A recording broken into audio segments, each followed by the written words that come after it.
welcome back to the Senate podcast, where I am proud to say I'm joined by up-and-coming independent filmmaker Caleb Johnston. Don't mind him; he's just doing pre-production on. Yeah, don't mind me. Don't mind the B-roll project. Yeah, indie filmmaker here. He has a cap on and everything, so that's how you know it's serious. So we are continuing our discussion on Star Wars Episode 8, The Last Jedi. The last episode was so long, and we went into so many points that we had to split it up. So yeah, I don't really know what to say after that, but it's just going to be more of that. No, the last episode, I don't want to ever rush us when we have something to say. I want us to have as much time as we need to get it our thoughts out. You know what I mean? Yeah. And it's hard too, because you want to make it still good at the same time. You want it to be listenable and watchable for whatever form that is for, essentially, whether it be audio or YouTube where it's audio and video. So you got to kind of be smart about it. And that's when it comes into the production side. And I think splitting something like this in two parts is smart, because we went for a while. We got a lot of our thoughts out, and it was long. So now we're just going to do part 2 to that. So yeah, it's been about 2 weeks. I only wanted it to be about, I don't know, a day or two between these. Yeah. But a lot of things came up in the meantime. I feel like we've lived entire lifetimes and then got reincarnated back to where we were, and then now we're continuing the episode. It feels like it's crazy. It feels like I've been on a journey and I'm back now. Like I have essentially a short film coming out very soon, and I've been working on it like crazy, dude.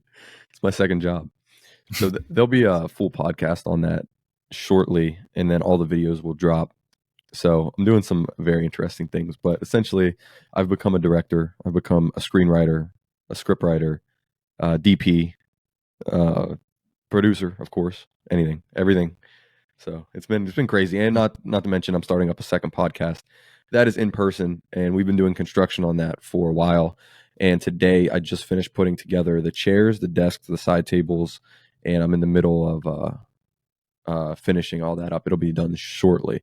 So yeah, cool. It's been a very long process, but that's about to start. You've been making films, kind of behind, the camera, yeah. And I've been in front of not a camera, but in front of a director and a producer. I've been in a play, and my awesome. Free time, 3 days out of the week, is just gone. It's just non-existent, So it's been a little hectic. Some nights I don't sleep a ton, but it's been fun. It's been rewarding.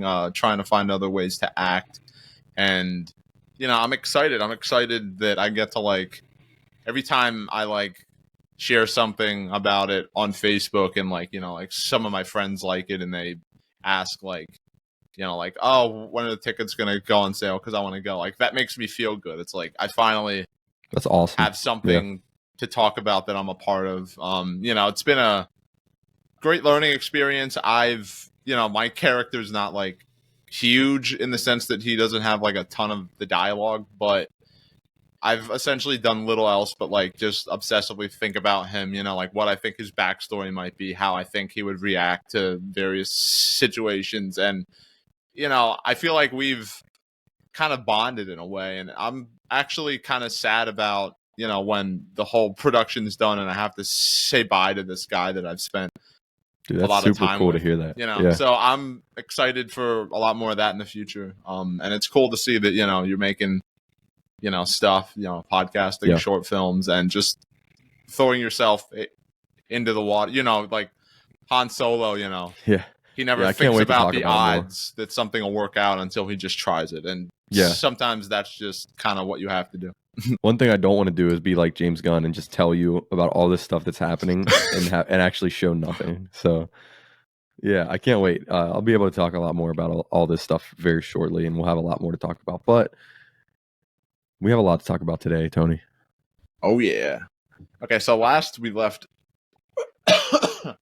edit that out. So the last episode ended with us talking about when Yoda visits Luke on Octo, and he Yes. basically tells him that failure's just a part of life, and our us as masters, essentially our students grow beyond us, and that's when Luke has that moment.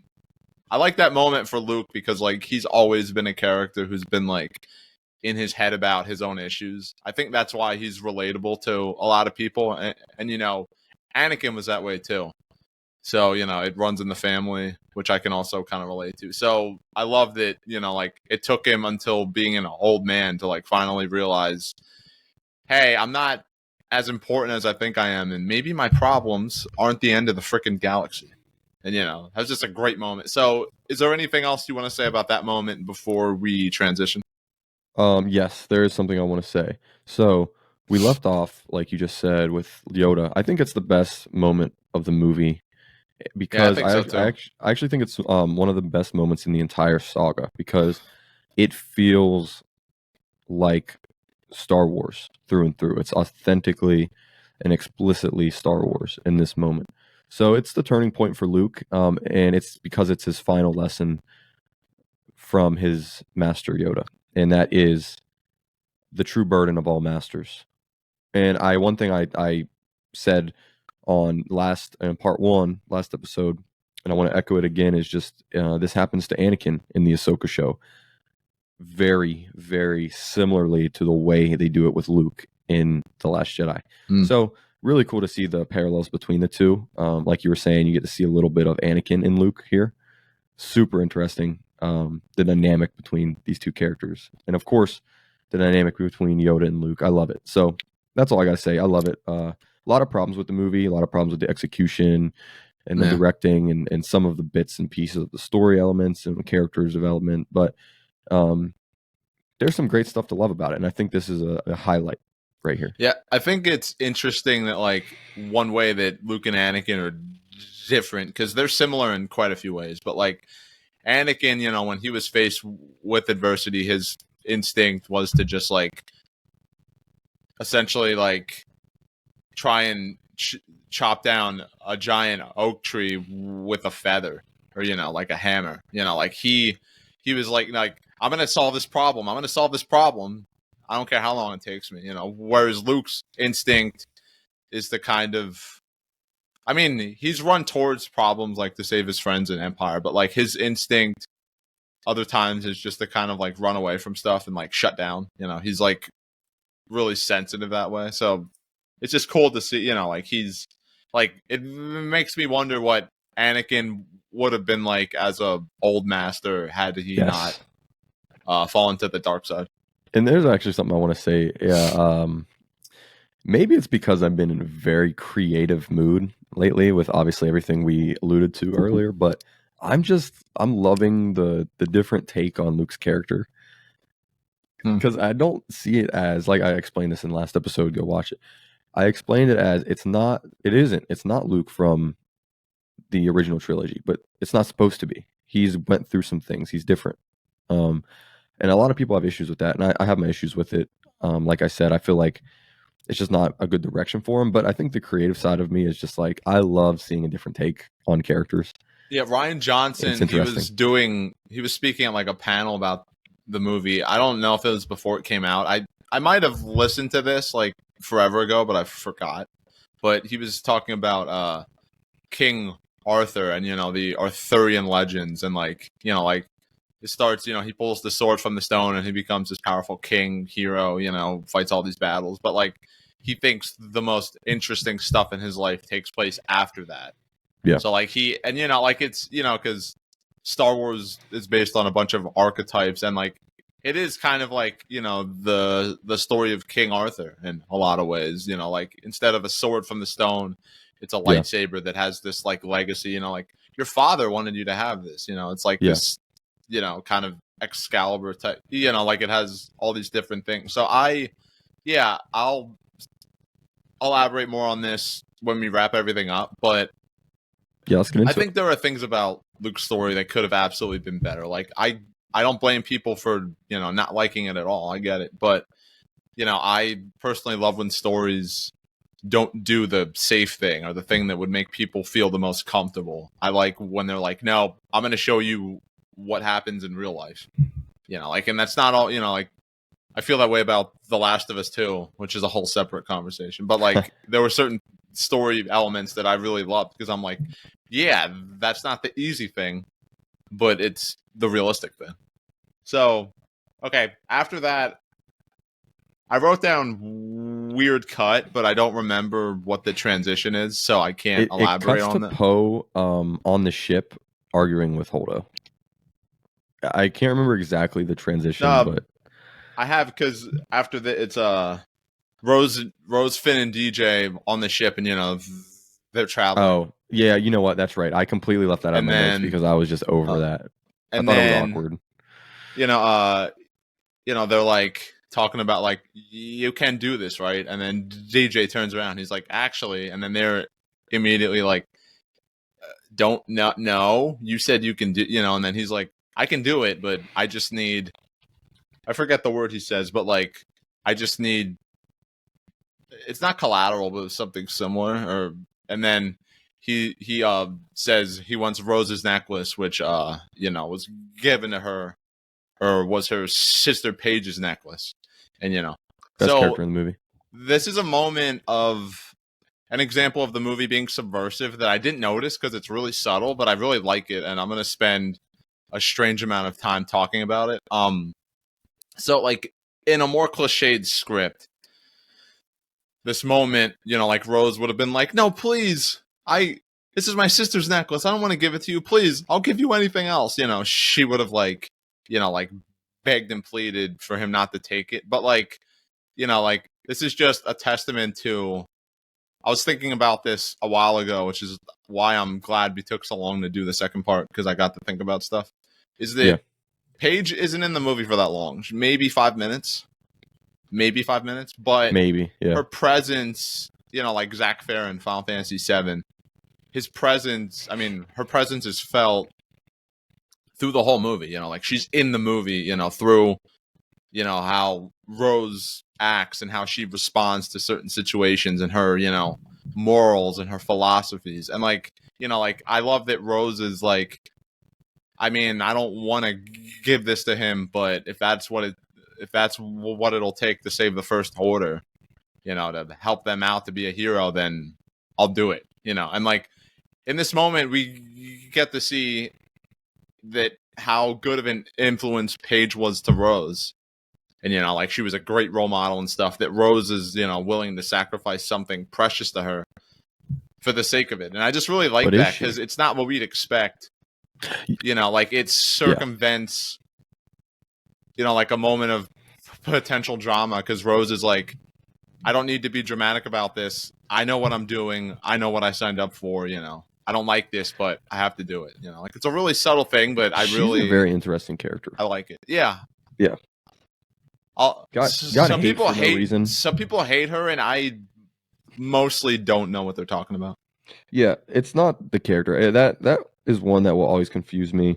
But there's a lot of confusing things about Star Wars fans in general. So, anyways.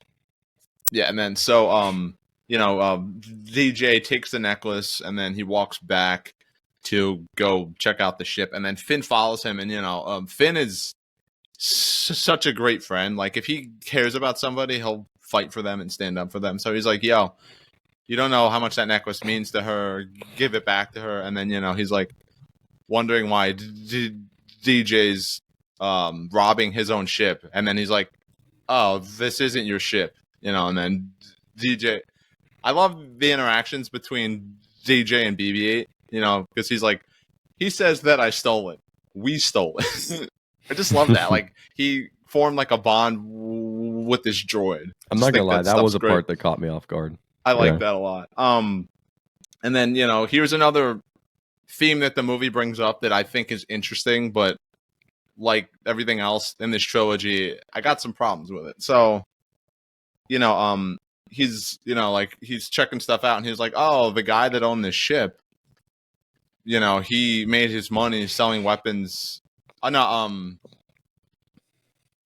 Finn says something like, well, at least you're helping. I mean, you're stealing from the bad guys and helping the good. You know, he's very naive. Like he's become a hero, but in the most shallow, superficial way possible. And then DJ's like, oh, the guy that owned the ship, he sold weapons to the First Order. Yeah. And the Resistance. And then Finn's like, what? You know, like he's just blindsided. And then that realization he has right there is something that they should have made something important. They should have done something with that. Yeah, I'm gonna get to that. But it's a side tangent. I'm curious to see like if it was, because I always assumed how things were in the original trilogy that the Empire, like, they made their own stuff and the Rebels made their own stuff. So yeah, I wonder if this whole like people buying stuff from the black market, you know, is like something new in this universe, or like something that happened later because like they just had to do whatever they could. Because I know like the Clone Wars gets into that. Yeah, because that's an example of the bad world building in this trilogy. Yeah, The fact that we have to wonder this stuff instead of knowing how it works is a problem. Yeah. It's like, a lack there's of no world reason, building. Yeah. Yeah. There's no reason people should have to watch a movie and be like it's one thing to have subtext. I love subtext in art. I'm not saying everything should just be, you know, shallow and spoon fed all the time. But like, dude, we're in this universe and we're finding things out. We shouldn't have to wonder like, oh, well, how long has this been a thing? And, you know, like, how does this work? But one of the best lines in the movie, in my opinion, DJ's like, good guys, bad guys, made up words. You know, and then he says, Finn, let me give you some advice. It's all a machine partner. And then if anybody wants to know what my current philosophy is as far as politics and stuff, it could be summed up in these two sentences. Live free, don't join. That's DJ's whole philosophy. You know, he's just like, this is all a machine, dude. And on the one hand,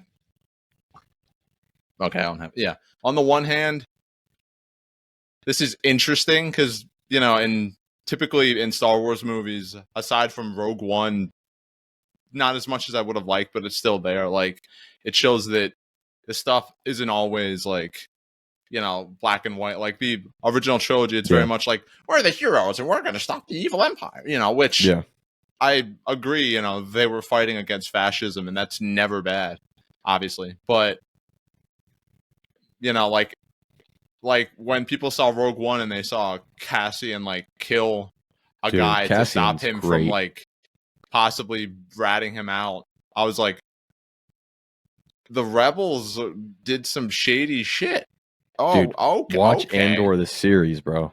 I can't wait. Oh, dude. Okay, so your goal is you got to watch Andor and Ahsoka both because Andor is the Star Wars content that everybody wants, where it is there's no like Jedi Force, you know, no lightsabers, none of that. It's the Star Wars universe, but without that. It's the grounded, you know, side of it. And Andor's one of my favorites things about Star Wars ever. A few episodes and I was really impressed. Yeah, and then Ahsoka, on the other hand, is the opposite. It is very much the deep cuts, the deep dive into the lore of Star Wars with the different, like, you know, mythologies and religion within Star Wars, and it's very much like the opposite side of that. So it's like, you know, you got the best of both sides. Honestly, like it's amazing. So yeah, so when I saw this movie for the first time, I loved, you know, like this character was kind of like a wrench in the Star Wars we knew up to this point, you know, because like I love that like Rian Johnson came in and was like, I'm gonna shake things up a bit, you know, like he put the audience in a soda bottle, was like, and then it sprayed all over the place, and it kind of made a mess, but you know, some people still really liked the flavor of the soda. But my problem with this though is that this is interesting for Finzar because he's kind of met like his foil, because you know he's like he started becoming a traditional hero and he met somebody who's the opposite of that, and he could have been like a devil on his shoulder, and then Rose could have been, you know, the angel, and he could have like been unsure of, you know, what he believed in, and maybe if he was being like misled this whole time kind of or entirely. But the fact that this is all being brought up when we're this far into the movie. Yeah. Is weird because it doesn't really have time to breathe. Like, it's brought up, and then Finn never. He has some doubts, but it kind of doesn't really last long, which might be the point because that's what's happening over in Rey's side of the story. Like she got more information from Kylo and stuff, and started to doubt her simple-minded view of events. And then she never wavers in the end. So that might be the point. But the difference is that she goes to see Luke immediately. So there's time, for like plot threads and subtext and, like narrative subversion. This has been like, they don't meet up with this interesting character until kind of late into the movie.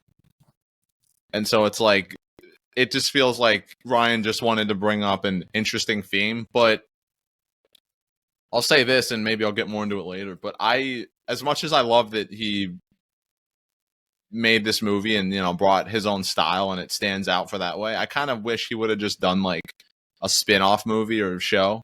So that's like where something's totally self-contained where he could just run wild, do whatever he wants, and it's not going to affect the grand plan and everything else. Because, seeing how like, him and JJ are such different filmmakers. Him and Colin Trevorrow, who was attached to episode 9 until he got fired, are totally different filmmakers. So like you can't do that without having some kind of, like really tight plan. Like George Irvin Kershner directed The Empire Strikes Back way differently than George did A New Hope, and Rob Larquan did Return of the Jedi. That's fine because George had his tracks laid and he changed up some things, but the overall story stayed pretty much the same, So, but like here, that's not what happened. So it's just, I love that Ryan got to do this, but I kind of wish he would have just done something else. So, what are your thoughts on? I think all of this. I think that this is the problem with the whole sequel trilogy, and it's the fact that they try to make it a blockbuster. It's something I said in the first part. They focus too much on making it that action, big blockbuster, whatever, when in reality it should have just been let these filmmakers be the filmmakers. And I hate that because we get into these conversations all the time where these companies, these corporations, and these publishers force the studios, the developers, the directors, whether it's gaming or movie or whatever, to do, what will get the shareholders the most money instead of letting them work, letting them be creative, letting them be the master of their craft. There's so much, interruption and involvement from those parties that want to just get money and money and money for, stocks and shareholders and stuff. So I think that the fact that this is trying to be like a blockbuster is ruining, the world, like we said, the world building, the directing, the whatever, the nuance of it. So that's my thoughts on it. Yeah, like some people, I mean, I can't verify this because I don't know, but like some people were like, oh, it seems like Rian Johnson just had like absolute free reign to do whatever he wanted. But I don't know, it doesn't entirely feel that way to me. Like it feels like he had a lot of creative control, but like then there's stuff that, just kind of still feels like I do know one thing. He couldn't veer too off course because this is a trilogy, but that's the problem. He should have just had some independent thing, or his trilogy that will probably never happen, which I cry about every night until 3 a.m. So I heard this before, and I don't know what to think about it. The Last Jedi is the only Star Wars movie that did not have, it was either reshoots or did not have huge production issues. With the movie. From what the actor said and people that worked on Star Wars said, is I wish I could find the sources. I didn't make this up, but The Last Jedi had the least amount of issues developing and creating compared to any of the other Star Wars movies, which is interesting. I don't know what to get from that, but I wonder how much of that is Ryan just being a great filmmaker versus the producers not sucking at their jobs for a brief period of time. All right, so I don't remember writing this line, but I start the next section by saying Poe confronts Holdo, who's not a person. You want to hear what I put? What? I put in all caps, Poe Dameron is the man, putting Holdo, the most insufferable character ever, in her place. I mean, I feel like the fact that you feel that way, I think, kind of means not to like say that you're dumb or whatever, but I think that says that their execution wasn't clear. Yes. So no, I think it wasn't clear on purpose, though. I think that they want you to think that. Yeah. Yeah. Now I heard, I don't remember who it was, but like some YouTuber, when they were talking about this subplot. No, it wasn't that. That Holdo's like total secrecy would have been more believable if like she thought that there was a spy in the Resistance. You know, because if she thought that, of course, she would be like, you know, totally tight-lipped about everything. That's kind of interesting. Yeah. But that never happened. So it's it just, I don't see, like, I get it, but I also don't get it. You know what I mean? The heck? I wrote, I don't know what this means. You know, but like Poe, he does kind of have anger issues. Like people say, oh, you know, Poe did nothing wrong. I'm like, dude, he got mad and like started throwing chairs around and shit. Like, he kind of acts like a child. I mean, that's not to say he's entirely to blame either, but like, he doesn't really respond to things in a rational way all the time. So it's like, I don't know how you can just totally. Before we move on from this scene, I want to say, Poe relieving her of her command and basically commandeering the ship is something super cool, and I don't believe like we've seen in Star Wars before quite like this. So I actually loved it. It was one of my favorite parts of the movie. So yeah, I loved it. I think this is the scene where Poe tells Holdo what's going on, and then she's like, a stormtrooper and a who are doing what? And then, you know, Poe's like, no, it's gonna work. And then I didn't notice this until I rewatched it recently, but she says, so you're gonna bet the safety of the entire First Order on bad odds? And then what does Han Solo say? Never tell me the odds. I don't know exactly what that means, but I feel like there's, you know, it's poetry so that it rhymes happening here. There's some poetry in there. And then, Poe organizes a mutiny. And then Holdo's like, I hope you know what you're doing. And then that was kind of a summary of the scene, because I honestly, it's just kind of, you know, pretty standard. And then I love so it cuts, Rey and Kylo are in the elevator, and then, you know, Rey's talking like, when we touched hands, you know, I saw that you're gonna turn to the light side, you know, I can help you. And then he says something interesting. He says, I saw something too. I saw who your parents were. Remember that for next episode.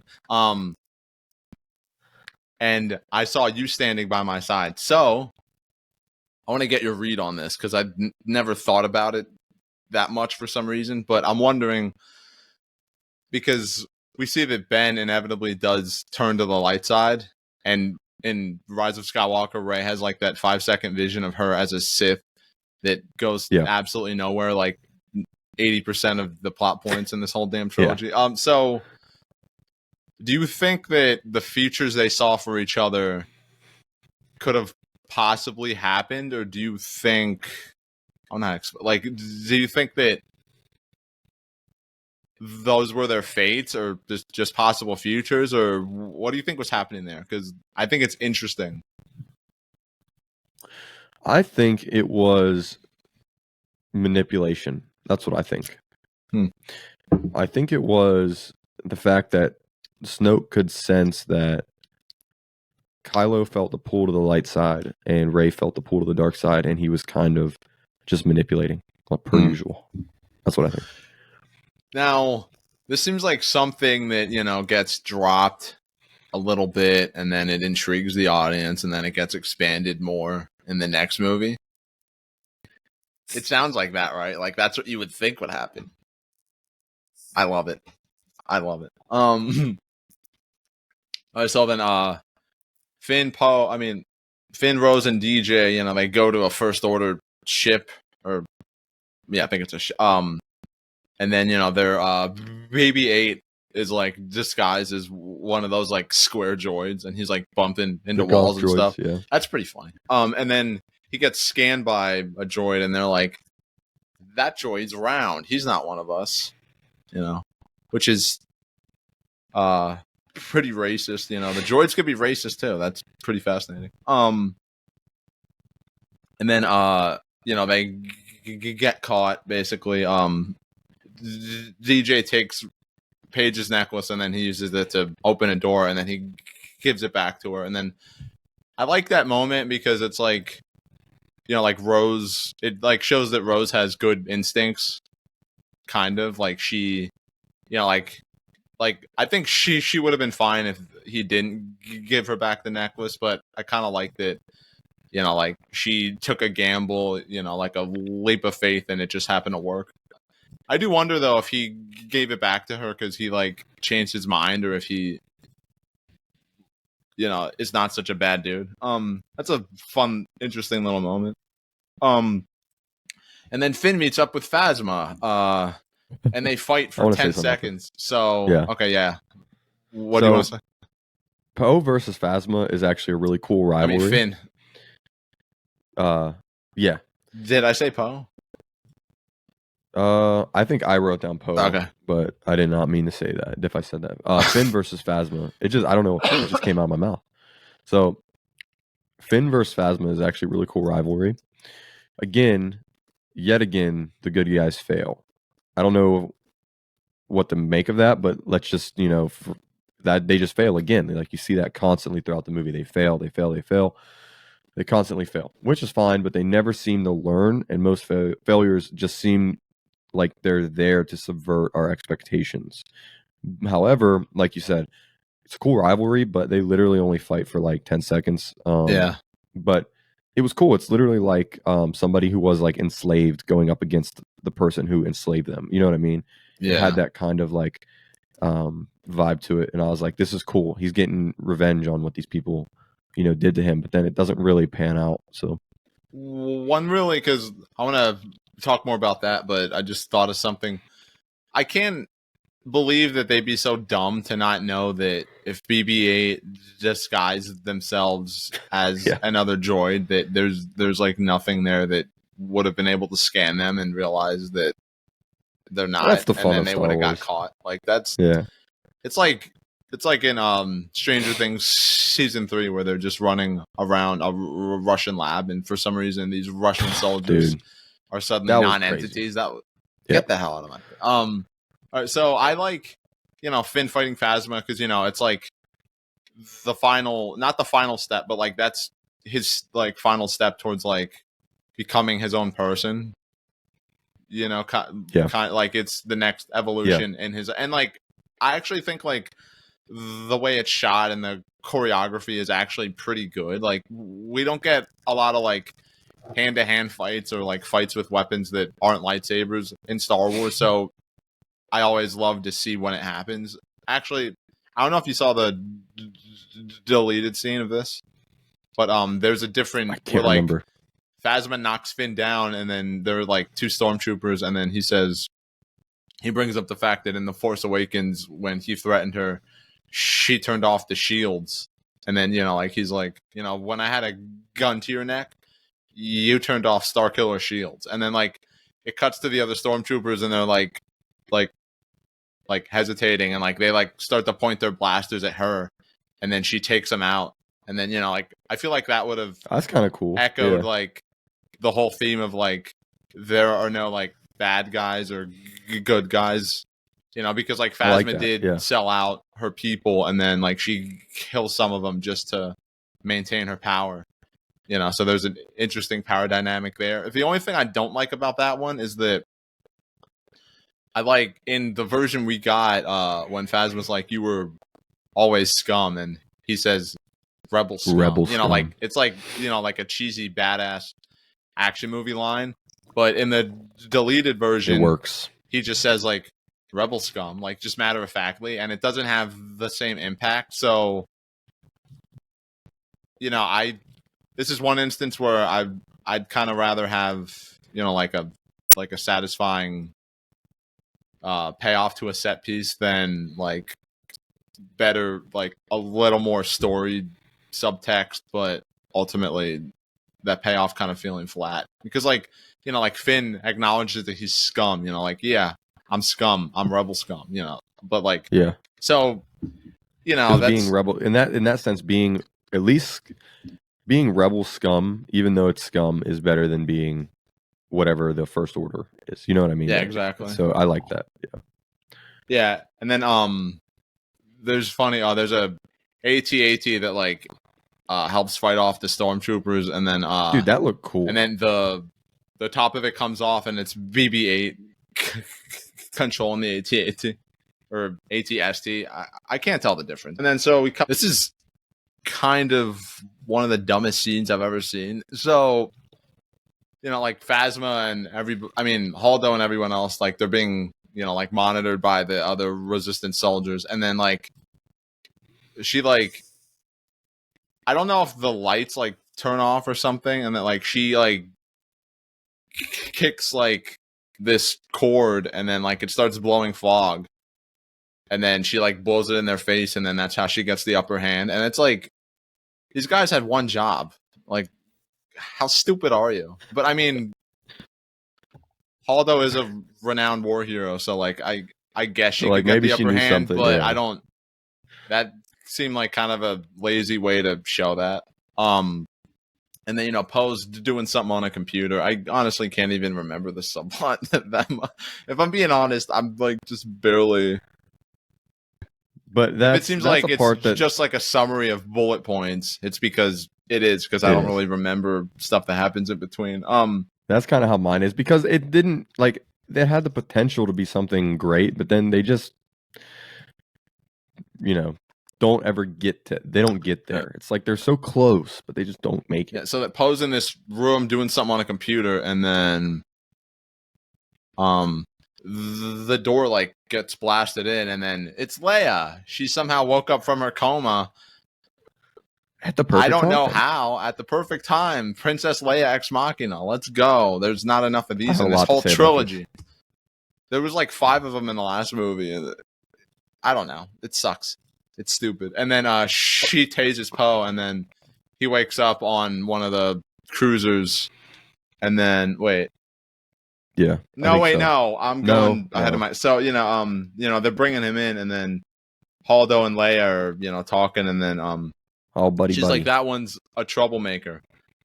I like him, which I think that's kind of interesting. I hate like, that line, bro. Like I think it's interesting because like she, like had to do what she felt she had to do, and like like not let Poe get the upper hand, but like she kind of had respect for him, like being so brave and like fighting for what he believed, and like I think that's interesting, because like in a more cliched script, it would have been like he's a troublemaker and I don't like him, and he's an asshole. Yeah, his mom's a street rat, but like she's like they subverted your expectations. He's a troublemaker, but I like it. Yeah, he's got balls, and it's like okay, that's interesting. And then so I think I love this. Wait,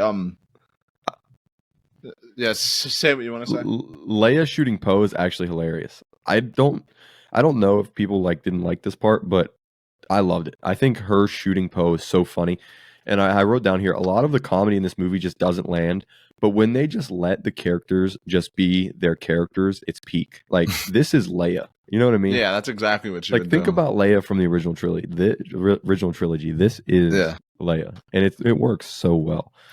So, yeah. I love it. And then Holdo stays behind to pilot the cruiser so they can all escape. And then I love this because they're like talking to each other like, I'm just doing what you taught me. And then, like they have this history together that we get in like 5 lines of dialogue and we never see. And it's like, I don't know why they expect me to care about any of this, because I don't know who this character is. And she has this long-standing relationship with this character we've known for a whole trilogy. And let me jump in. I don't care. I hate it. I don't care. I hate it. Yeah. So Holdo has gained the respect of nobody.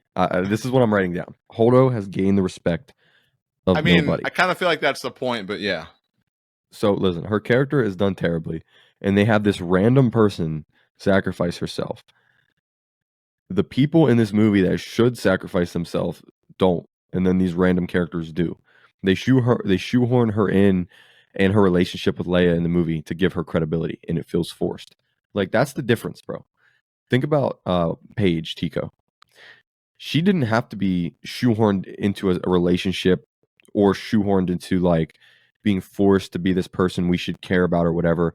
She was just doing what she needed to do. There was no like forcing her to do anything. You know what I mean? She had a goal and she sacrificed herself to save. You know what I mean? This Yeah, is different I think because they're like Holdo. having to give Holdo credibility. And one thing, I'll just skip a little bit ahead, just a little bit. Holdo, so she sacrifices herself, and then Leia has this line where she says Holdo knew they were tracking the big ship and not the transports. She was more interested in protecting the light I'm than gonna looking touch like a on hero. that, but later. But yeah, I have something to Okay, say and the about reason that. I'm just bringing that up is they have to have Leia say this to validate her. And if you have to do that, then that doesn't make the actual character better. You know Yeah, what I I mean? feel like because I kind of sympathize with Holdo just because like she acts Yeah. like like she's just been like thrust into this position and she's kind of in over her head a little bit. Like maybe I don't know for all we know maybe this is out of her depth in some way, but the problem is that like We don't know her. we don't know. Yeah, like we don't know like her experiences or anything. Like I feel like there should have been scenes of like her just like like by herself, just trying not to just have a breakdown, because she's like so stressed out and stuff. Like that would have endeared us because it's like, yeah, she isn't doing the greatest job at leading here, but because she doesn't But feel that like wouldn't she have really knows how. subverted your expectations. I think that's why they don't do stuff like that, is because that would give it an explanation. And it doesn't subvert your expectations. I think that's because that's the theme, I mean, yeah, some of the subversions they don't feel as much like subversions as like, oh, letdowns. I left you totally clueless, so you didn't expect me to do whatever I just did. That was interesting subversion. It's like if I tell you I'm gonna bring you some food, and like I just give like really vague hints as to what it could be, and then when you find out what it is, you'll probably be surprised. But that doesn't mean that I surprised you. A true surprise would have been me just like making you think one thing and then bringing something else. But like, if I don't give you any clues, you'll be like, okay, yeah, I didn't expect that because I didn't expect much of anything. Cool. Okay. Yeah. So, this is weird too. Because that's just like Ryan's style. Like he, likes to play with tropes and stuff, but he's done that so much better in his other movies. Like Brick, his first movie, it's like a crime. I gotta watch. It's a murder mystery with Joseph Gordon-Levitt in a early role. Fantastic movie. Really low budget. Yeah. My favorite movie of his that no one talks about is The Brothers Bloom with Mark Ruffalo and Adrian Brody and Rachel Weisz. The ending of that movie, there's like emotional payoff. That's a subversion of expectations that floored me. Like when I realized what happened, I was like, oh my God, that's so sad. It's like a great device. He's done it so much better in non-Star Wars stuff. Yeah, which is just crazy. Weird the way this movie turned out, but yeah. So then, okay, Snoke and Kylo Ren go before. Rey and Kylo Ren go before Snoke, and then he reveals that he bridged Rey and Kylo Ren's minds because he thinks that his apprentice is just such a sad sack of crap, and he has so little faith in him that he's like, I'm gonna exploit your weaknesses. You're gonna do what I want you to do, whether you like it or not. And I think that's interesting. Like that's because in Return of the Jedi, for example, like the Emperor is trying to manipulate Luke, but like we don't like it's just shallow. Like it literally starts and ends with like, I want you to be evil because you're trying to be good, and if you be evil, that would be really bad. And it's like, okay, cool, but I don't know who you are, dude. But like here, I liked it. It's more like Snoke's a abusive father figure who's just like, you know, like he's not afraid to like take advantage of anybody. Yeah. And, you know, like I like it. you know, like it's interesting, and then so, you know, it works too because like it makes Kylo realize that like, oh, so, you know, I finally built a faint bond with another human being, which is something that I don't do. And that was all manipulated. That didn't happen naturally. So I really have no freedom. I'm just a rat in a maze, and there's no end. So screw this, you know. I really like how you just compared that to the Emperor from Return of the Jedi, because I actually wrote down here in my notes, the story here is cool, and Snoke is mysterious and interesting, like the Emperor, because we don't know much about Snoke here, but that's not a bad thing. Yeah. Same thing with the Emperor, like you said, it's like we don't know anything about him, so you know we have no preconceptions of this. So with Snoke, I was like, this is actually cool because like you're saying, it's almost like he's in this abusive like father role. Yeah. So and we got to see Ben's actual father in the last movie, which is Han. So now it's like Snoke is this mysterious character that is this, abusive, bad emperor stand-in character. So I think that what happens from here on out is actually really cool from a story perspective. Like from here on out, I think the story of the movie is actually really good. Yeah, I like the dramatic irony of like this guy killed his real father just to try and make this father figure proud, this fake father proud, only to realize this guy's never going to be proud of me ever. Like, he's just going to criticize me for everything. He's just going to, you know, belittle me every chance he gets. He's never going to respect me. Yeah. You know, like I just, you know, like he, you know, like Ben really dug his own grave from the last movie to until now. And I think that's like, you know, like, again, you know, shout out to Adam Driver, who just like plays like so many different so good. emotions and layers. Like 90% of his performance is just on his face. You know, you just look at Ben's face and you just know exactly how he's feeling in any given moment. And I think that's really good. Definitely. So that scene you were talking about with Leia and Poe, you know, Poe wakes up and he's like, you know, panicking. He's like, no, everything's screwed. You know, we're getting away, you know. And then Leia was like, oh, look, Haldo had secretly had these smaller ships being deployed to this other base because the First Order is not tracking for small ships, which actually kind of ties into the original trilogy because in A New Hope, when C-3PO and R2-D2 escape on the escape pod, the Empire sees it floating, and then they're like, oh, should we scan it for life forms? And then, like, one of the guys is like, nah, it's too small. It's probably nothing, or something like that. So, like, you know, that sounds like a plot convenience, but the Empire is actually just kind of that dumb sometimes, like, because they don't think about, like, small things. They just look at the bigger picture. You know, I think that's fun. And then, yeah, so I want to kind of analyze the whole, the whole she was more interested in protecting the light than seeming like a hero thing. Because, I mean, it's a good line, but it is just dropped, you know, and we don't really see it. But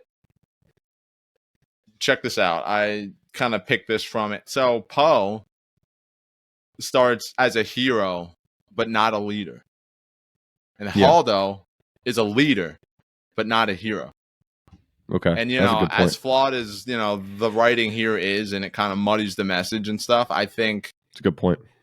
At least the concept is interesting. Like, I kind of like the idea that, you know, like some character, you know, like it's like when like your parents or whatever, like, you know, like sometimes they don't, you know, like they like try and do what they think is best for you, not in a great way at all, but like, you know, like their philosophy sometimes is like, you know, like, I don't care whether you like me or not, you know, like, cause I'm not your friend. I'm your parent, you know, like I'm supposed to be, you know, like stern sometimes and like be an example for you. And I kind of feel like that's what Haldo was in theory. Cause like you were saying, like, it's not like we have to read in between the lines, but there aren't really any lines to read in between. So I like that, but like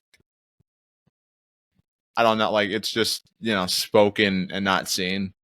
Which I mean, some of the audience that watch the Star Wars movies aren't, I'm not gonna say smart, but like they're not looking for like an art house movie, where it's like, like a Terrence Malick movie where it's like no dialogue and it's just purely visual and you just have to interpret it and like write a thesis. Like, so, I kind of feel like Ryan's hands were tied a little bit because he would have been able to bring his message forth better, I think, like I said, if he just had a separate project. So everybody's so Rose and Finn are, caught. They're about to be executed by the First Order stormtroopers. And then it's revealed DJ sold them out. Is anyone surprised? I kind of wasn't.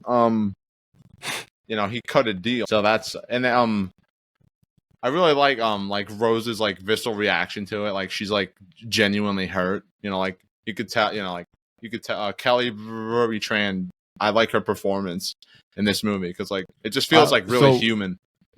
Dude, what I wrote down, Rose's acting is actually really good. Yeah, she did the show. Kelly Marie Tran. It was on. That's what I should have said. It was a show on Facebook, like a show that streamed on Facebook.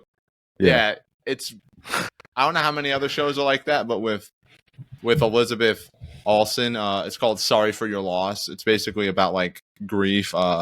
Elizabeth Olsen's character lost her husband, and she's like grieving through that and stuff. And Kelly Marie Tran's her adopted sister and stuff, and like like she really shines in that. And I hope this movie didn't kind of hinder her career because I want to see her do great stuff, dude. Yeah. Yeah.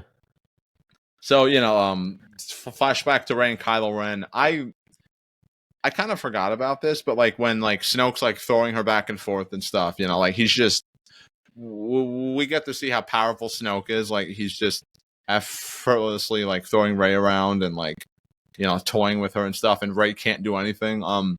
There's just like really subtle funny moment where like she tries to summon her lightsaber and it just like flies around and like hits her in the head. I thought that was like because like it's not overtly funny, but it's like just naturally funny because it's like, oh crap. But and then she summons Kylo Ren's lightsaber. Yeah, is like ready to like square off against Snoke, and like Rey holding a red lightsaber. It's almost like they could have expanded on this moment, like she holds a red lightsaber and she's drawn to the dark side. Maybe that means something, but they kind of never really do it. And then we get payoff to Snoke wanting to complete Kylo's training, which I somehow missed for the longest time. So in the Force Awakens episode, I was like, yeah, that plot point's never really paid off. But what he meant was he wanted Kylo to kill Rey because she's like his equal in the light side, and that would complete his training. So I kind of like that complete training was more of like a mental thing. Yeah. As opposed to just, I'm going to help him get stronger. I think that's pretty interesting. Satisfying? I don't know about that. And then I love this moment, like Snoke's basically like, I can see his mind.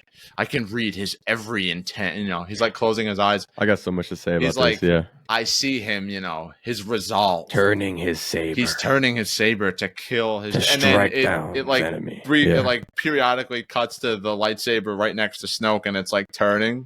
And then so it's honestly so we're good. like wait a minute, wait. And then he.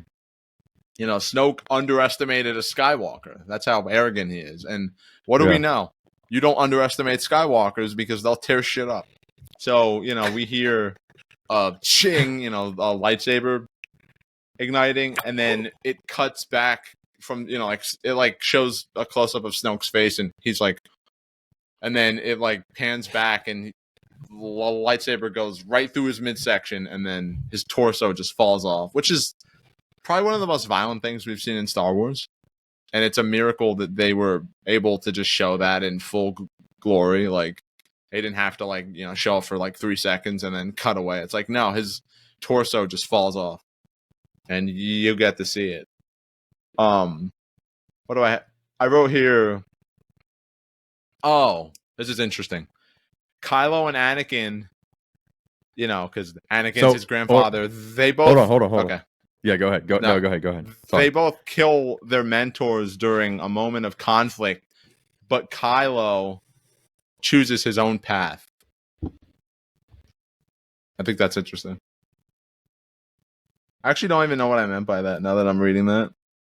Oh, no, because, you know, Anakin killed Palpatine and he was like, I'm a Jedi again, you know, but Kylo kills Snoke and he's like, this is all BS, dude. Screw the Sith, screw the Jedis. I'm going to do my own thing. So it's like, yeah, I see what he followed his grandfather's footsteps, but then chose to twist it a little bit. Yeah, but it wasn't exactly the same. Yeah, and I want to bring up another like it's parallel. It's one of the few times this trilogy walks in the same steps as something in the original trilogy, but then also does it kind of different. And I wish they did that more. Yeah, I like it. All right, so keep going. There's more. That's actually the end of my notes about this. So you can say whatever. So Snoke talking to Kylo and doing his thing with the lightsabers is actually so cool. Because at the same time he was actually physically turning his lightsaber, but he was also with the Force turning her lightsaber. So it made sense, and I liked how they did it. Cool. Kylo uses his intentions to deceive Snoke and finds a way to betray him. The visuals here are cool. But in my opinion, the action and choreography is trash. Not a fan of it. Yeah, for a lot of reasons. There's just one moment that I'll get into later that it's not something most people would notice, but once you notice it, it is like, oh, yeah. that's weird. And I'm not saying that like it's trash to everybody, because the people that love it, I get why they love it. But like, I'm such a fan of, oh man, what's his name? The guy who did the choreography for the prequels. I have no idea. It'll come back to me. Sorry. But I love that kind of choreography. So this is different. Kylo's actual fighting is cool. His fight style was cool because he fights like he was trained. And then I wrote down Rey swings her saber like it's a Fisher Price baseball bat. I mean, I feel like that was by design, though. Like, so it was not just bad choreography. Like, I think that's showing her character, or a part of her character. You're right. And then I wrote, until she, I guess, taps into the Force and gets incredible skills, which is fine. We've seen that before. Yeah. It is what it is. So my favorite part about this all is the actual story. I'm not a big fan of the action in this. It is what it is. I love the nuance in the story.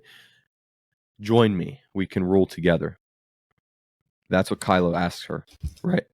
So literally, Anakin did the same thing with Padme on Mustafar. Yeah. I love this. It echoes again what like it's similar but different, kind of. Yes. Yeah. So I love it because even you going even further, you get into the deeper nuance of this. Her parents being junk traders is actually much better than what they go on to make them, because of the line Kylo says, and it makes, because her parents being junk traders actually makes her seem like she's nothing. She comes from nothing. And then, like, but Kylo says, not to me. He doesn't say it. He makes her say it, because Rey's whole struggle through this arc is she can't accept the truth.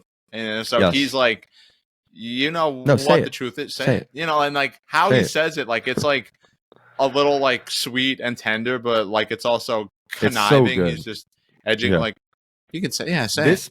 This interaction for me makes up makes up this scene for me, because it's so good. And she says it, and he says, not to me. Now this is a moment right here where it differs. It was going in the same path as Anakin when he was with Padme, but Anakin was so blinded by his rage that Padme could see it. But like you said, this is different. Kylo isn't blinded by his rage. he like almost sees This is through like the the facade of clearest everything. he's seen. Well, Yes, in a long time. yeah, and I like it because, in my opinion, I think that Rey should have joined him here. Yeah, because, that's what I have here. Yeah. Well, before we get into that, I kind of want to backtrack and like talk about this. So, in the Okay. middle of this, there's a moment. Actually, I'll just bring that up since we're already pretty deep into this. So, you were saying you're not a fan of the choreography in this scene. Yes. I freaking love it, and I freaking love the choreography in The Force Awakens. I'll tell you why. Because in the original trilogy, it was, like the choreography was very much based on like traditional sword fighting. And then in the prequels, I forget. I think it's based on some fighting like kendo or something, like a fighting style where people fight with like sticks, and it's very like acrobatic. And then I like it here because I don't know what it's like inspired by as far as like actual fighting techniques, but I just love like it's so like visceral and raw. Like Kylo's fighting, skilled, but like all the hits and the freaking sound design and how he's just like tearing through dude. Like it's just I just love it. Like he gets like slashed, Rey gets slashed and they're bleeding. Like it's like we've never seen like truly hard hitting stuff like this in Star Wars. And I really like and like how there's like sparks everywhere and the throne room slowly lights on fire and stuff, and I just think it's great. Now the only thing, and I wouldn't have noticed this if I didn't see a video that analyzes like every frame of everything. When Rey's fighting the one guard and he has like the two knives, he like reaches behind her back and suddenly he only has one knife, and then that's how Rey was able to like get out from his grip and stuff. Like that does kind of ruin the whole fight scene, because it's like Rey could have gotten stabbed, but suddenly because of editing power or whatever, the other knife just vanishes. Like that's like I can't believe nobody in the editing team saw that and we're like, we should probably reshoot that part so that it's not weird and people don't rightfully point it out. Like that's Nick Gillard. Sorry. Yeah, Nick that's Gillard. right. I've heard that name. I love his style, obviously. But yeah, okay. And then like I freaking love like Rey throws Kylo his lightsaber and then he just like stabs the dude like right through the middle of the freaking forehead. Like, damn, they are not pulling visceral, punches, man. Yeah, that was crazy. Okay, yeah. So when you were watching this in the theater, did you think there was a chance Rey would have joined him? Because and I was hoping she did. I was questioning. Yeah. I was like, wait, are we? Is this the end of the movie? Which I think that because Empire ends on a cliffhanger, so they could have had this one end on a cliffhanger, but it's different. Whereas Empire ends with our hero, Denied, fully with his resolve, shaken but still strong. Rey's resolve is shaken and not very strong at all. So I think because I kind of wish they would have done that, but I mean, yeah, with her and her relationship with Luke being so like torn, obviously with them fighting and stuff, we got into that in part 1. I think it would have made sense for her to join him. Not saying that she had to become a Sith or something, but I think it would have made sense for them to join. And in my opinion, she should have joined him, and the movie should have ended after the Holdo maneuver. They could have quickly at the end showed Luke actually showing up on Crate with the ATs in the background walking, and you get to see like Luke standing there by himself, and over his shoulder you see the army coming at him. Bang, movie ends. Yeah, because the movie was actually way too long in my opinion. A little bit, yeah. A story idea that I've heard is that like it would have been interesting if like Rey joined him and then like she goes even farther than him, and then like his redemption is like having to take her down because now she's become the villain. I think that would have been great, actually. Yeah, that would have been because cool. I just sorry. I think that no, it's fine. I think it would have made more sense for her to join him, and essentially they are destroying the legacy of the old movies, and they did that by literally destroying the Skywalker lightsaber, which I actually loved. Yeah, so I have here, they fight over Anakin's lightsaber, and then because like Rey because Kylo extends his hand, and then Rey does, and that's why people were like, "Is she gonna take his hand?" And then now she reaches for the saber, and he does. So this isn't a perfect metaphor. Yeah, there's something. I'm gonna grab a drink as well. Okay. Should I keep talking, or should I just? Okay. Yeah. So this isn't a perfect metaphor, but because they're fighting over the I'll just wait for him, actually. Yeah, so because like I don't really I'll just have him edit this out. I couldn't think of anything else to say while I just waited for that point, so just edit that whole section out. All right, so yeah, it'll get edited. This isn't a perfect metaphor, but they're fighting over Anakin's lightsaber, which is like the symbol of this whole saga so far, because original trilogy was about Luke inheriting it, and then the prequels were about Anakin, who was the one that had it before Luke. So there's that saying, the pen is mightier than the sword. So both Rey and Kylo Ren are kind of, their story arcs are kind of meta in the sense that because like Rey's like, I need someone to show me my place in all this, and I kind of feel like that's her. That was like Ryan, doing his meta thing of like having the main character say, I want to know what my place is in this story, and that was, I feel like he kind of took that a little bit with like what JJ was trying to do in The Force Awakens, like kind of hinting at like her being important, and there's like a lot of secrecy and mystery surrounding her and where she comes from and who her family is. Like she even has a line when she meets BB-8 where she's like, classified, really? Me too. It's a big secret, So yeah, so and then Kylo, his arc is like, I don't care what my place is in this story. I'm gonna write my place in this story. And that's why I feel like them joining. Yeah. I feel like them fighting over the Anakin's lightsaber is the two of them fighting for the power to write the rest of the story. Yeah, that's true. So I feel like that's really like Ryan's writing sensibility is really shown in this moment, and then that's juxtaposed beautifully, in my opinion, with Holdo. She's on the cruiser, and the Empire now knows that they're sending. I mean, the First Order now knows that they're sending the smaller ships, so they start targeting them and blowing them up. And Holdo's like, this is like the one time where Holdo being like, like a struggling leader, and like feeling the weight of her responsibilities truly shines through the best. There's like no dialogue. She isn't explaining anything. It's just her watching all of her crew die and not knowing what to do. So then what does she do? Freaking sound just cuts off. She gets in a position, shoom, flies right through the middle of the fleet at light speed. And then that's juxtaposed with the Anakin's lightsaber splitting in half. I agree. So I got to say something about this part. This is peak sci-fi. I don't understand how anybody, bro, could not like this part. Just in terms of filmmaking, how it's shot, everything.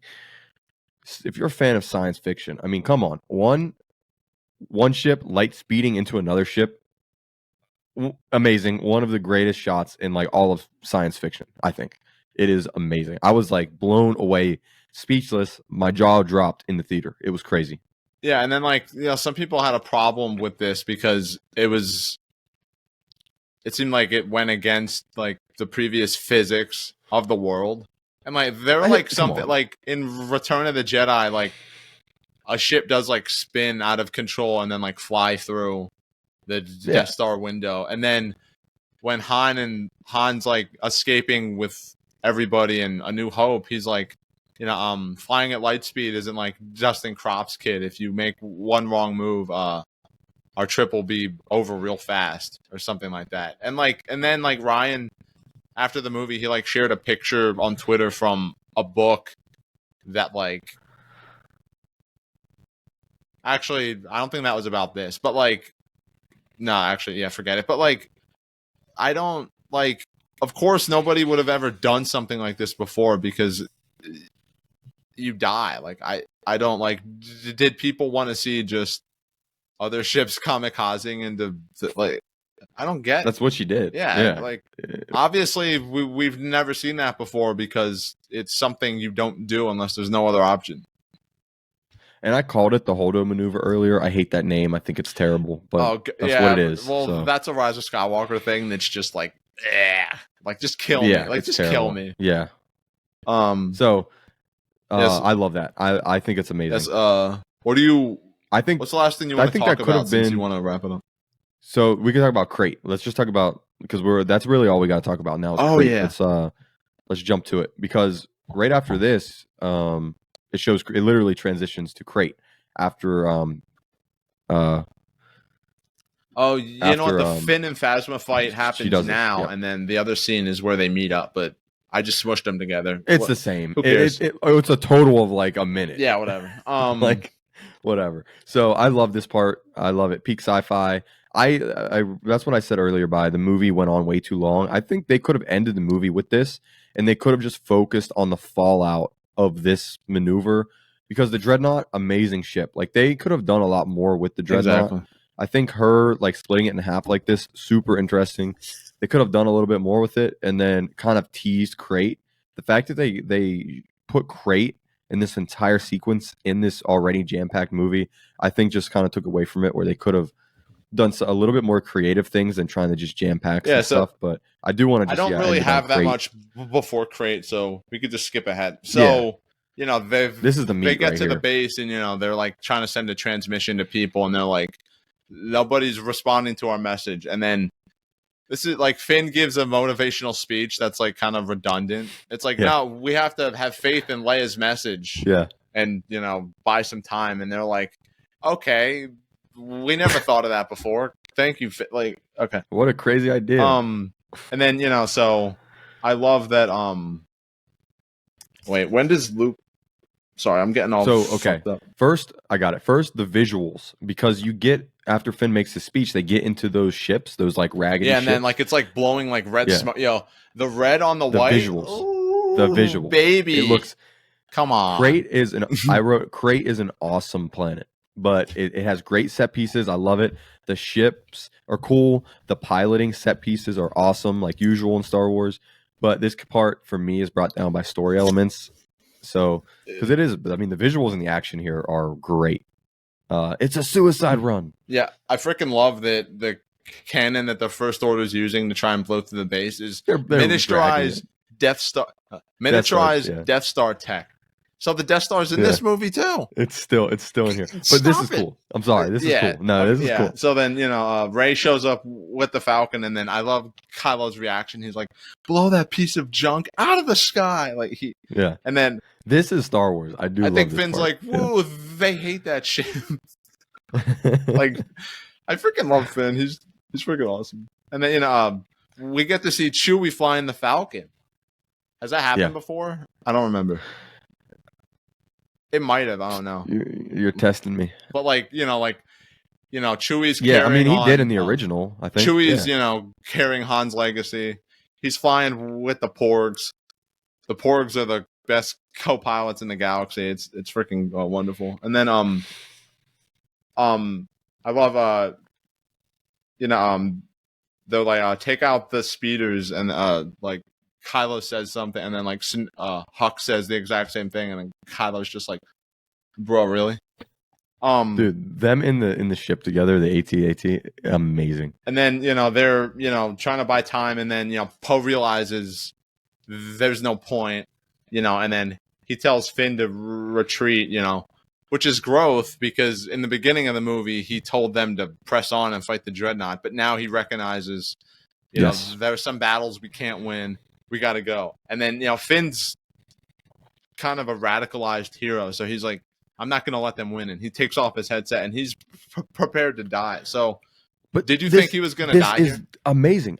I don't even want to get started on this, bro. He should have died. I mean, in this story where they're heading, I feel like that is the good payoff. I'm kind of glad he didn't, but considering how Rise of Skywalker went, he should have just died. Yeah. Well, it would have been the perfect ending for his character. That like he originally just hated the Empire. He served with the First Order. Then he hated the First Order so much he did anything he could to get away from them. He didn't even want to be part of the Resistance. So then he became, a Resistance hero because he just wanted to help them and save them and everything. So let me talk about what I wrote down. It's a suicide run. Finn goes for it. He's about to sacrifice himself now for the rebels, the Resistance, to save them from the First Order. So this would have been the perfect payoff for his character to finally take out the First Order and save the Resistance. But psych, it's ruined. But what would have been the best thing for his character since he's not going to be a Jedi? This is kind of a part of the movie that took a little time to grow on me. I don't love it, but Finn's flying at top speed to crash into the cannon. Rose crashes into him to stop him, which, I mean, they could have died or been seriously injured, so maybe not the best plan, That's the Rose. thing. There was a better way to do that. They're stranded now, right in front of all of these guys. I mean, did you really save him? You should. They should not have made that. And then situation. Finn's like, "Well, why would you stop me?" And then she's like, "I saved you, dummy." And then she's like, "That's how we're gonna win, not by fighting what we hate, not by killing what we hate, by saving what we love." And then she randomly kisses him, which was kind of weird, and he barely reacts to it. So here's my piece on this. Finn, he started out being a stormtrooper. He was a slave, indoctrinated. He was doing what they told him to do. Yes. And then he just runs away from the First Order. He's a coward at this point. He doesn't want to fight him. And then he starts fighting him, and then he becomes a hero. I love the slow burn of his hero arc because now he's on the total opposite side where he's become a hero, but just because he wants to kill the bad guys. It's like when you hear like people join the military or people become police officers because they just want to, kill terrorists or, I just want to, take out criminals and stuff. Like they want to do the right thing, but for shallow and surface level reasons. And then Rose saying, not by fighting what we hate, but by saving what we love. I love that, now he realizes that he also has to have a love for the people he's fighting for, which isn't something he ever really thought about aside from Rey and Poe. But, I feel like it would have been easy just to have his hero arc be a little quick, but I kind of love that, Ryan wanted it to slow. He made a comment where it's like Finn left the First Order, but he hasn't joined the Resistance. So that's what this movie's about. I think this right here is him joining the Resistance, though. Yeah, but I see what you're saying. I think that's it's like now he has everything he needs to be a hero instead of I just want to fight the bad guys. He's like I want to fight the bad guys, but not as much as I want to protect people. And what I have an issue with is she says not by killing or not by fighting what we hate, but by saving what we love. Sometimes saving what we love requires sacrificing yourself, which is what her sister did, and which is what Luke goes on to do right after this. Yeah, I mean, it would have been if Rose was gonna have this part, maybe Paige should have sacrificed herself for like kind of not the best reasons. Like maybe she could have, like it wouldn't have been totally necessary, and then Rose would have been like, sometimes that's not the right call. But I mean, it's staged weird, and then they run away. There's like these pits, and then Luke shows up. The galaxy has lost all its hope. The spark is out. I forget who said. And then Luke shows up. And then like Leia's like, like she hasn't seen her brother in God knows how freaking long. So and then she's like, I know what you're gonna say. I changed my hair, and then he's like, it looks nice. Like that's just so sweet, dude. I kind of wish they would have had that's what I'm saying. more time to talk because like when they let talk the for like 5 be seconds, their characters, and then he just goes off. And then dude, I freaking teared up when she's like, it's over. Ben Solo's gone, whatever, there's no hope. And then he says, no one's ever really gone. And he gives her Nobody's Han's ever dice. really gone. Yeah. I feel like that works on 2 levels. One, because, like maybe there's still hope for your son. But it's also like a reminder of like, like isn't gone, we've lost people, but they live in us and, they still carry on our legacy. I mean, we still carry on their legacy. And then there's another great line he says that's like that in a little bit. He walks out and then Kylo's like, I want every gun pointed at that man. So they just shoot him. And then, dude, epic. One of the coldest things, the freaking smoke clears, and then Luke is just like that is ice, dude. Like, you could have put like sunglasses and a chain, and that could have been his freaking rap album cover. And then, if you're feeling like a pimp, go brush your shoulders off. So I have Luke taking the blaster fire is epic, and then I literally after that I put, do Finn and Rose do anything in the movie? Like, what do they actually accomplish? They grow as people. Okay. So, and then I wrote down Poe is the only person that makes sense in this entire movie. Yeah, kind of. And then, I freaking love, he goes to confront Luke, and then Hux tries to oppose him, and he's like, shut up. And then, love it. I freaking love this exchange with them. He's like, why have you come here? To say you're sorry, to save my soul? And then Luke is just like, no. Like, he's done beating himself up. He's done feeling worthless. He's like, I'm not here to plead my case to you. I messed up. I acknowledge that. Whatever you do, here's your choice. He has finally experienced ego death. So he's admitting that he can't save Kylo, is him accepting things are beyond his control, beyond his saving. But what he can save is Leia and the rebellion. Yeah, and then he finds out it's revealed that Luke's a hologram, because he's like dodging all of Kylo's swings, and then nobody he tries to stab him, and then it's like he just like runs right through him. Well, did you notice what lightsaber he had? What? He was wielding the blue lightsaber that was just destroyed. So it was like something may not. And then wait. So sorry. So and it's that was a good subversion of expectations. Him being a hologram is like, in A Christmas Carol, the ghost of Christmas past, the ghost of it's like Luke is appearing like a ghost from Kylo Ren's past. That's true. Great. And then, Poe realizes he's here so they have a chance to escape, which he learned from Holdo in a flawed way, but he still learned, like, we have time to retreat. Let's go.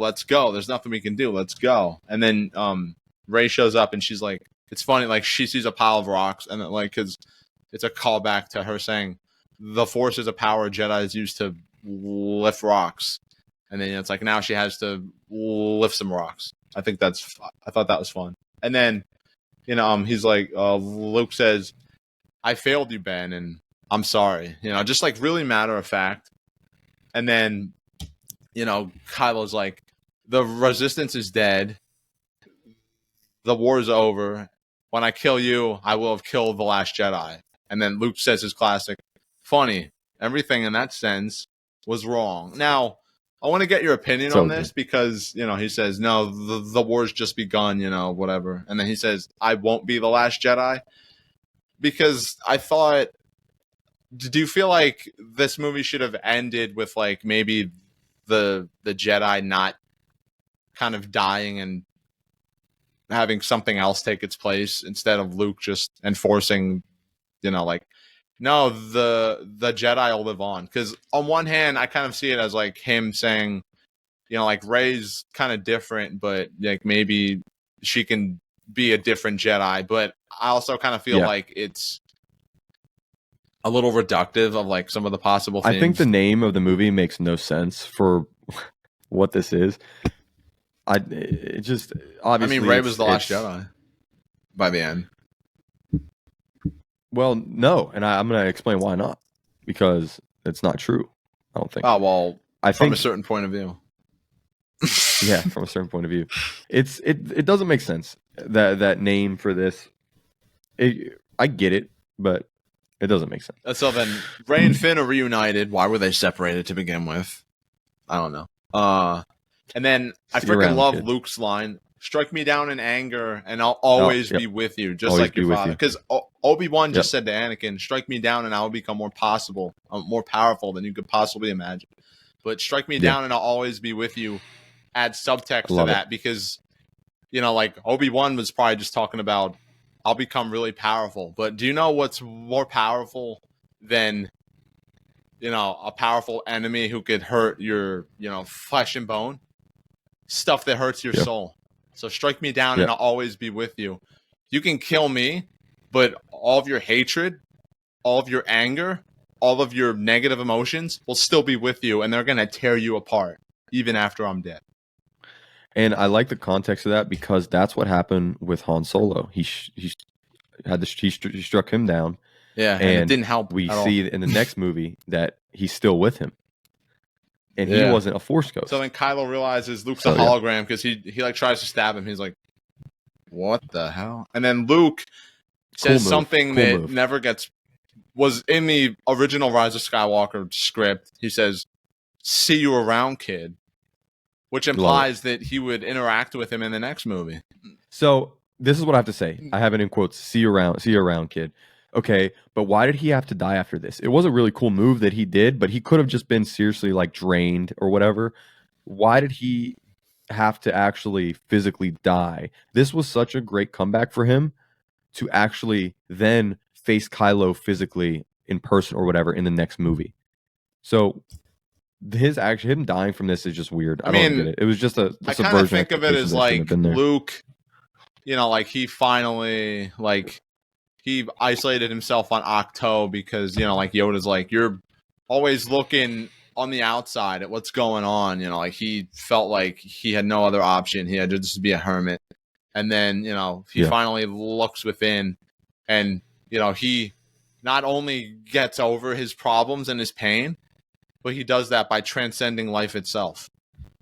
It's nothing we haven't seen before, especially with the Obi-Wan show, which kind of makes this more redundant. But I kind of like Luke finally, it's like he's a monk who achieved nirvana. Yeah. He just has total ego death and he just, transcends life itself. And I think it's a beautiful send-off, with him seeing the twin sons and stuff. It is. The way they execute it is fine. That's why I said I think from the whole crate section onward, I like it all except for the story elements. Because of that reason right there. It just story-wise, it just doesn't really make sense to me in the grand scheme of things. But yeah, that's fair. And then Kylo Ren shows up and then he sees Rey, and then because they have their last forced Skype call thing, and then they look at each other, and then Rey shuts the ship door, and it's like she's shutting him out. It rises, and we don't see Kylo anymore, and he just has this look on his face, I messed up, man. This sucks. He's hurt by it. He has to just. And then, when did Rey steal the Jedi text? Because it shows that she has the Jedi text. Okay, I wrote that here. And then, let me dive into this. So we have everything. Yoda's she has everything she needs, which seems like he's talking about in here, but it's no, she has the books, homie, and it's it's kind of a weird two-sided metaphor. So let me explain this. I think it's obviously assumed that after Luke showed her, these are the ancient Jedi texts, she stole them. Yeah, probably. So you get a cameo of the Jedi text here, but why do they continue to be a thing when we know that they were wrong? Yeah, because echoes this. I feel like the whole reason Yoda burned the tree, it's kind of how in the Bible it says God doesn't dwell in temples made with men's hands. The power is not in the objects. The power is not in the lightsaber. The power is not in these freaking books. It's not in this freaking tree. It's not in this freaking cave. Yes. The power is all around. It's within you. Just close your eyes, tap into the power within you. So for her to have the text, I get it doesn't make sense. It's a literalization of that metaphor, but I feel like you know, this movie should have been like what the New Testament was to the Old Testament, where instead of it being based on rituals and like actual tangible things, it's all metaphysical things. So but it tries to do both, and it just kind of makes you wonder what the point of the whole story was. A little bit. Now we know that they are continuing with the Rey movie where she has her Jedi temple for some reason. That doesn't make any sense. I don't understand why they're doing that. It makes no sense. So why are we trying to make her into this Jedi like the Jedi of the prequels? Why are we trying to make her a failed Jedi that Luke did not want to become, but they ended up making him in this? You know what I mean? That followed the ways of the prequel Jedi that were wrong. We know they were wrong, but it's like these people did not do their research on the Jedi. They must think that the prequel Jedi are like right. So you see this by her taking the Jedi text. Like she's continuing the failed teachings and the failures of the Jedi from the past. So I think it's completely lazy. Like it doesn't. It's like it doesn't make sense. Yeah, I feel like the movie, as risky as people think it is, I think it kind of wasn't risky enough in some ways. Yeah. And then so the end, you know, these kids are playing with toys, and then I can't wait to talk they're playing as Luke Skywalker. You know, so Luke has become a legend for a whole new generation. Again, meta commentary. Because, you know, Luke is basically the symbol of Star Wars for a lot of people. And now he's inspired a whole new generation, both in the movie and in real life. You know, like younger Star Wars fans could be inspired by the legend of Luke Skywalker. I think that's cool. That's a beautiful ending for him, I think. So it is. And this is why I said that this title for this movie, The Last Jedi, does not make sense, because Luke says, I will not be the last Jedi. And then this guy, the kid, known as Broom Boy, that's what the internet has called this kid, Broom Boy. I put Broom Boy uses the Force so effortlessly here to grab the broom. He uses the Force more effortlessly than we've seen almost anyone in the sequels use the Force. He just grabs a broom though. Like he didn't do anything. Yeah, but he does, bro. He does it so smooth. Like think about it. He just does it like it's nothing. At the see, with the Rise of Skywalker, all of this is totally pointless. But at the time, I was like, I like this, because I was under the impression that the next movie would continue to capitalize on what seemed to be happening in this trilogy, which was people awakening to the Force. You know, almost like the Force is just like choosing anybody now. Like it's, you know, like a new people, you know, like it's like people awakening to like spirituality, and it's like they before the Force was choosing like specifics. Yeah, now it's more like so. I like the idea of like people, you know, like Rey awakened to the Force, this kid awakened to the Force somehow. I think I wish Rise of Skywalker did continue to expand upon that, where it's like people, you know, like we like see those stormtroopers awoke to the Force. Finn retroactively awoke to the Force. Like they thread this, and then by the end of the movie, they just like stop sewing, essentially. And it's like you could have had something, but instead it's just like so. Yeah, those are our thoughts on Star Wars Episode 8: The Last Jedi. In closing, I really like this movie. I really appreciate it. I respect Rian Johnson for doing a great job of directing and making it stand out. The cinematography is the best in the entire saga. It has some really great moments. Rey and Kylo Ren are highlights. I really like Luke's story, even though it kind of seems like it stumbles over the message it's trying to tell a little bit. I like the set pieces, but you know, like passionate spark I had for it kind of died a little bit. Like I didn't enjoy it rewatching it this latest time as I did other times, which kind of bums me out. Me too. But I mean, me too. Yeah, no, change is part of life. So I'm really looking forward to seeing what my next favorite Star Wars movie will become. Maybe it'll be one of the prequels. Who knows? So, you know, I love that Ryan was a part of this movie, because he's since become maybe my favorite director, at least top 3 or 5. But I wish he would have just done a spinoff, you know, like just done like an interesting project in the Star Wars universe that wasn't attached to anything. So it's Yeah, But that's what a at lot of the end people of the wanted. day, I'd rather I agree. have an ambitious mess Ambitious flop. than a masterfully made average movie that is just perfectly serviceable and does nothing new and shows us nothing we haven't seen before. So, in closing, what are your final thoughts on this movie overall? Yeah, it's super fun to do these retrospectives with you. I mean, we could go on and just ramble and ramble forever, but I think we did a great job of just talking about The Last Jedi, a very complex movie, very divisive movie, and we had a lot of takes that differed from each other, but I think we were able to talk about it and get our points of view out there.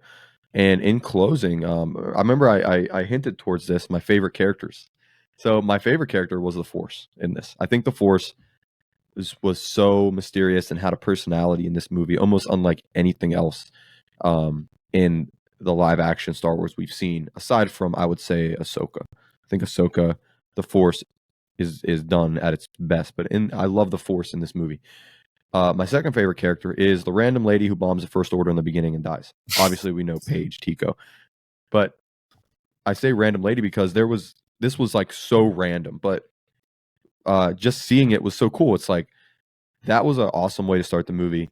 Great moment from this person who we have no idea who she is. I think it was great, and then of course Kylo. I think Kylo was done exceptionally well in this. So I had to get that out the way. So I hinted towards this too. Me and you talked a little bit about this off air, but my favorite line in all of cinema is "I am a Jedi like my father before me."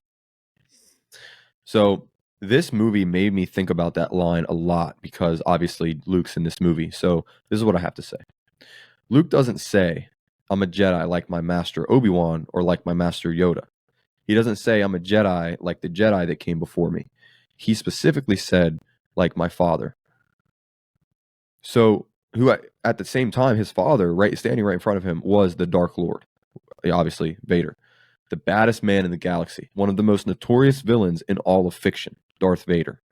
So this is why he said that line. He had so much faith in his father that he would make the right decisions in the Force. He saw his father as a true Jedi, unlike the Jedi that came before him. So he saw his father that he was able to be redeemed, that he wasn't the same and wasn't going to be a failure like the Jedi that came before. After all, Anakin did and failed to do, he was able to still be redeemed even in the most dire circumstances.